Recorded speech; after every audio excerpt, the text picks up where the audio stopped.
Ziemai neraksturīgi vējš rausta kailos koku zarus tukšajā Kurmenes centra ielā. Ļaužu šeit ar katru gadu paliek aizvien mazāk, un vislabāk to raksturo skola. Vēl pagājušā gadsimta nogalē pamatskola bija izvietota divās ēkās. Tad vienā, bet jau kopš septembra skolas durvis ir slēgtas. Brauc projām, jā.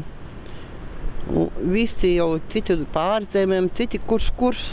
Cits varbūt par Rīgu vairāk dzīvojas, kaut kur kādu darbiņu dabojis. Te jau nav nekāda darba vairāk, vienīgi gateris.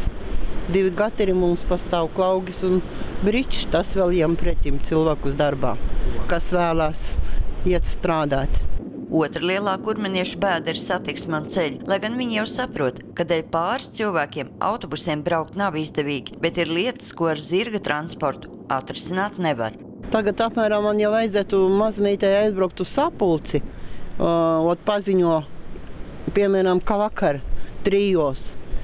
Skaistkalnes bērnu autobusu speciāli dēļ pāris cilvēkiem nebrauks te uz Kurmeni un nevedīs viņus uz Sapulci. Jāmeklē kaut kāds šoferīts, kas varētu tevi aizvest uz Sapulci. Kā gaiša saliņa tumšajā ielā ir senās skolas ēka, kur jūtams Eiropas rokas pieskāriens. Šeit tagad atrodas visa Kurmenes bagātība – biblioteka, pasts, izstāžu zāle, kur sievas izlikušas garajos rudens vakaros sastrādātos rokdarbus un kurmeniešu nākotne – bērndārs grupiņa ar 12 mazuļiem. Cerība jau mirst pēdējā. Bet reāli?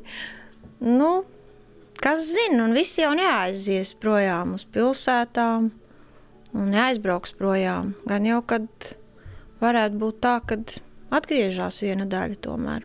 Arī bibliotekāri piebilst, lai sapņi piepildītos, pirmkārt jāskārto ceļi, bet novada plānos nākamgad paredzēts ar Eiropas atbalstu izbūvēt ielu apgaismojumu. Sandra Leitāne, Andris Pāns, TV Spektrs.